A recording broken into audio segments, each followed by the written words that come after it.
नमस्कार। कैसे हैं आप सभी? ठीक ही होंगे। बरसात के मौसम के साथ लखनऊ में धूप है, मतलब उमस वाली बढ़िया।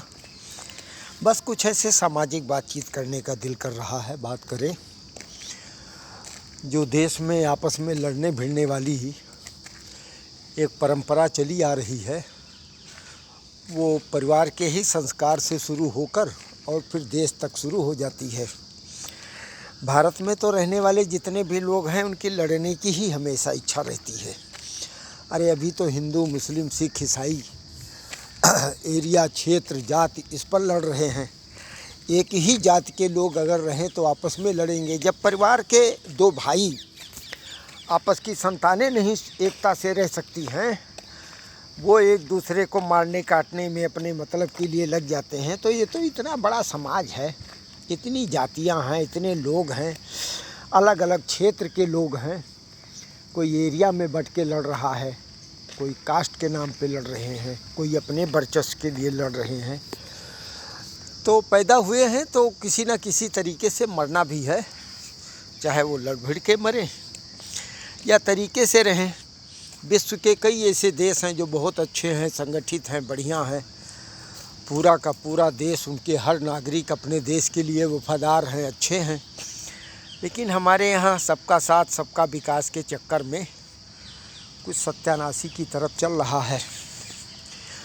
और देश में आप देख ही रहे होंगे कि लड़ कट के कैसे मर रहे हैं।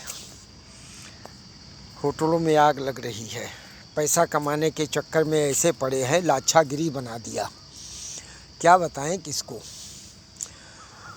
ऐसे ख़त्म होंगे। कहीं जाते हो अपना सुरक्षा खुद देखो, और कोई तरीका नहीं है बस। और परिवार में जो शादी विवाह हुए हैं वो लोग आजकल ऐसा है कि एक साथ रहना बड़ा मुश्किल हो रहा है। विवाह तो कर लिया है, गठबंधन हो गई, 7 फेरे घूम लिए। 7 फेरे तो कम घूमते हैं, वो वाला शादी कम होता है। आजकल स्टेज पर शो ज़्यादा होता है, नौटंकी। तो उसी तरीके से जीवन भी चल रहा है। ऐसा नहीं है कि निर्वाह करने के लिए शादी विवाह करते हैं, सुख आनंद उसके लिए लोगों का शादी विवाह का आजकल प्रचलन है। पति पत्नी दोनों में अगर सामंजस्य ठीक है तो चल पड़े, नहीं तो 1 साल 2 साल में ही सब अलग अलग फिर जैसे थे हो गए। उसका कारण है, संयुक्त परिवार में जब बच्चे रहते थे तो उनके अंदर सहनशीलता की क्षमता रहती थी, क्योंकि चाचा, दादा, काका, दादी जो कोई भी होते थे वो बच्चों को कंट्रोल करते थे। थपड़ा सपड़ा पड़ जाता था तो बर्दाश्त कर लेते थे। आजकल 1-2 ही पैदा हुए हैं, अपना निजी परिवार है, कुछ बोल नहीं सकते, कह नहीं सकते, क्योंकि डर है कि ज़्यादा कुछ बोलेंगे तो ये भी चले जाएंगे। एक ही तो बड़ी मुश्किल से पैदा हुए हैं, तो इसलिए सहनशीलता उनके अंदर समाप्त है। जब शुरू से बचपन से ही आदत पड़ गई है कि उनको कोई कुछ बोल नहीं सकता, उनकी ही अपनी मर्जी चलेगी, तो शादी विवाह होने के बाद कैसे आप सोच सकते हैं कि वो जाके सामंजस्य कर लेंगे या आपस में समझौता करके रहेंगे, थोड़ी मुसीबत पड़ेगी तो उसको भी देख लेंगे। ऐसा नहीं हो सकता है। अगर आप बर्दाश्त करने की क्षमता है, जो बाहर वाली आई है उसको पूरा अगर बर्दाश्त करोगे, उसके सारे नखरे उठाओगे। आजकल तो एंड्रॉइड फ़ोन में आप देख ही रहे हो कहाँ कहाँ पर क्या क्या भंगड़ा चल रहा है।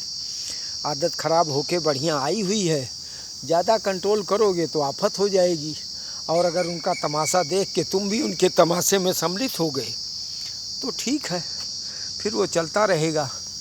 तो बस ऐसे ही है, ज़िंदगी चलाना इतना आसान नहीं।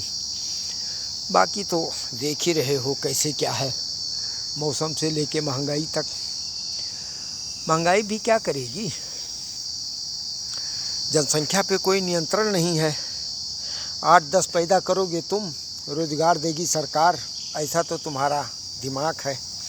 तो उसी प्रकार से ऐसे देखो, ऐसे बेरोज़गारी रहेगी। लेकिन मैं तो कहता हूँ जो 8-10 पैदा कर रहे हैं उनको कोई प्रॉब्लम नहीं। उनके तो 5 साल के जब बच्चे होते हैं तभी से वो कुछ कमाना शुरू कर देते हैं, उसका तरीका चाहे कुछ भी हो। परेशानी उनको है जिनके 1-2 ही हैं, उनको बड़ा मुश्किल है। पढ़ लिख के इतने बड़े बन गए हैं कि छोटी सर्विस करेंगे नहीं, बड़े मिलेगी नहीं, तो जब तक माँ बाप जिंदा हैं वही पालो पोसो खिलाओ, और उसके बाद जब वो नहीं रहेंगे तो अपने आप पता नहीं कैसे ज़िंदगी चलेगी, या वो भी कुछ सालों के बाद समाप्त। बस ऐसे ही है, अपना ख्याल रखना, ठीक ठाक रहना, खुश रहने की कोशिश करना, विशेषकर स्वस्थ रहना, खान पान थोड़ा ठीक रहना तो स्वस्थ रहोगे, नहीं तो अगर स्वास्थ्य ठीक नहीं है तो कुछ भी ठीक नहीं है। फिर कुछ दिनों के बाद फिर बातचीत करेंगे। जय हिंद।